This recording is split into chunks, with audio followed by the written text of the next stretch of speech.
Oi, eu sou a Dora e hoje eu vou fazer a tag Livros mais Emoções, ou Livros e Emoções, ou...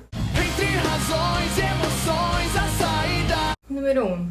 Que livro te deixa feliz? Bem, para essa pergunta eu escolhi o livro Como Viver Eternamente, da Sally Nichols, que é o meu livro xodó. E é um livro que faz tempo até que eu não releio, mas antigamente, assim, porque eu tava me sentindo meio triste ou meio pra baixo, eu acabava relendo uma passagem ou um capítulo desse livro pra me alegrar um pouco. É curioso eu escolher esse livro pra essa categoria, porque esse livro não é exatamente um livro alegre. Na verdade, muitas pessoas choram lendo esse livro, mas é um livro que pode te dar essa felicidade e ele pelo menos me dá essa felicidade. Já recomendei ele pra muitas pessoas, pra bibliotecária da minha escola antiga, pra meus amigos, enfim. Esse é o livro que me deixa feliz. Número 2. Qual livro te deixa triste? E eu escolhi um livro que eu não tenho, mas que eu li na época da escola, na biblioteca, que é Ponte para Terabithia. Com certeza boa parte de vocês já viu o filme. E sim, existe um livro desse filme, e o livro que originou o filme, e o livro é tão triste quanto. Acho que inclusive foi a primeira vez que eu chorei lendo um livro. Eu tava lendo antes de dormir, e aí veio uma cena, aquela cena, que é a cena que ele descobre, né, o que aconteceu. E nossa, eu chorei muito. Primeira vez, enfim. O livro me deixa triste, mas também é uma história que eu gosto.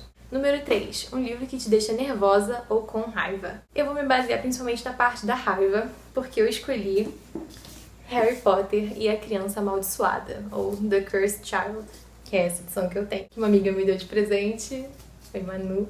Todo mundo na época estava esperando que esse livro fosse ser incrível, fosse ser uma coisa que rememorasse. E foi o primeiro indicativo que a gente teve de que Harry Potter deveria ser deixado quieto e que a J.K. Rowling deveria ter ficado quieta. Em defesa dela, ela não escreveu esse livro. O livro foi baseado numa história original que ela escreveu, mas foi realmente escrito pelo John Tiffany e pelo Jack Thorne, e era para ser uma peça. Então o livro é em formato de roteiro de teatro, mas isso não tem problema. O problema é que a história ficou um lixo.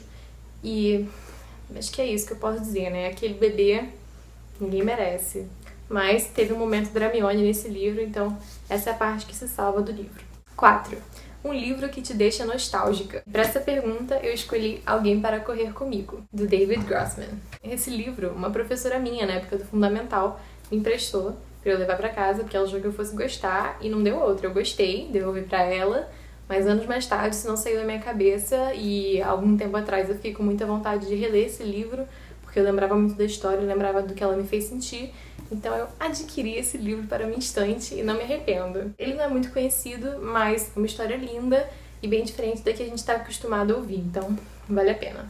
Um livro que me deixou assustada. Eu sou uma grande fã de livros de terror e suspense, e por isso eu sou uma grande fã de Stephen King, não tem como negar, eu já li várias coisas dele. O primeiro que eu li, e que na verdade eu que geralmente afasto os leitores do Stephen King, foi Sobre a Redoma, que é o que eu escolhi para essa categoria.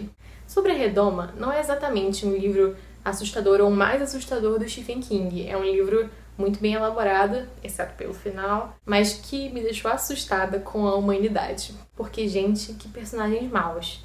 E nem só com isso, me deixou assustada com o Stephen King, porque ele descreve tão bem algumas cenas que não é possível que ele seja tão bom quando a gente acha que ele é.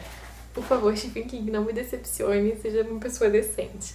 Eu escolhi esse livro para essa categoria como um representante do Stephen King, na verdade. Ele é o gênio do terror psicológico e, né, o cara domina. Outro concorrente possível para essa categoria seria O Jogo Perigoso, que me deixou muito presa e nervosa. Um livro que me deixou surpresa.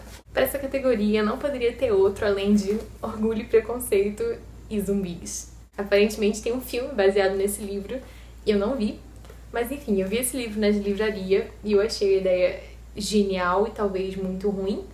Mas, gente, esse livro é muito bom e foi feito de uma maneira muito legal. Eu já li Orgulho e Preconceito da Jane Austen. Não sou fã desse livro.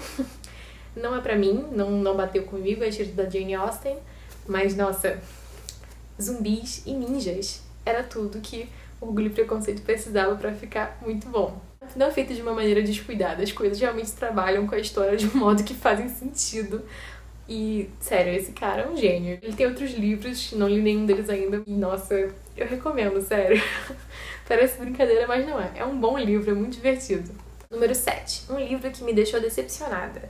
Eu escolhi O Fantasma de Canterville, do Oscar Wilde. Eu ganhei esse livro, na verdade, e é uma edição muito bonitinha, feita pela Leia. E por ser do Oscar Wilde, eu tava muito animada. Eu li o retrato de Dorian Gray e fiquei muito impressionada, né? Gostei muito do livro, é um livro muito bom, me envolveu muito e escrito maravilhosamente, mas aí quando eu fui ler esse eu não fiquei presa na história, não fiquei envolvida e esperava mais. Não é que seja ruim, só não alcançou o patamar que eu esperava. Então me deixou decepcionada. Número 8. Um livro que te deixou angustiada, /aflita, /agoniada. Para essa categoria, eu escolhi Dias Perfeitos, do Rafael Montes, que é um autor brasileiro que eu gosto muito. Foi o primeiro livro que eu li dele e pra mim é o melhor dele até hoje. Eu tenho esse livro, eu não sei porque ele não tá aqui, eu não sei se eu emprestei pra alguém e a pessoa não devolveu. Se tem algum amigo meu assistindo, eu tô de olho. Ou se eu deixei em outro estante, mas enfim. Dias Perfeitos é o meu livro favorito da Rafael Montes. E nossa, esse livro me deixou tão aflita, principalmente as cenas, né, no final do livro. E toda a história foi muito bem escrita. Eu soube que os direitos foram comprados por uma empresa estadunidense, então quem sabe a gente vai ver ele no cinema com grandes estrelas. Mas, nossa, gente, que aflição! O Jogo Perigoso poderia entrar nessa categoria também, porque foi um dos livros mais aflitivos que eu já li. Eu posso falar mais sobre o Jogo Perigoso um dia, eu já fiz até um ensaio sobre ele, de tanto que me marcou, mas enfim, 2 livros bem aflitivos. 9ª e última categoria. Um livro que me deixou confusa. Para essa categoria, eu escolhi Deuses Americanos, do Neil Gaiman. Eu tenho alguns amigos em particular que são muito fãs desse livro, e eu gosto do Neil Gaiman normalmente, mas esse livro não rolou pra mim. Eu senti que tinham muitos personagens, que os personagens principais ficaram com um desenvolvimento meio estranho, com características meio estranhas, e eu tive dificuldade em acompanhar alguns momentos, mas apesar disso é uma edição muito bonita. Então, me deixou confusa, mas me deixou também admirada. É isso, gente. Essa foi a primeira tag que eu fiz. Me diz se vocês gostaram. E se vocês quiserem compartilhar também as suas experiências e as suas emoções ao lerem os livros, deixem aqui embaixo nos comentários. O resto vocês já sabem, né? Aperta o joinha, se inscreve. O básico. Tchau, tchau.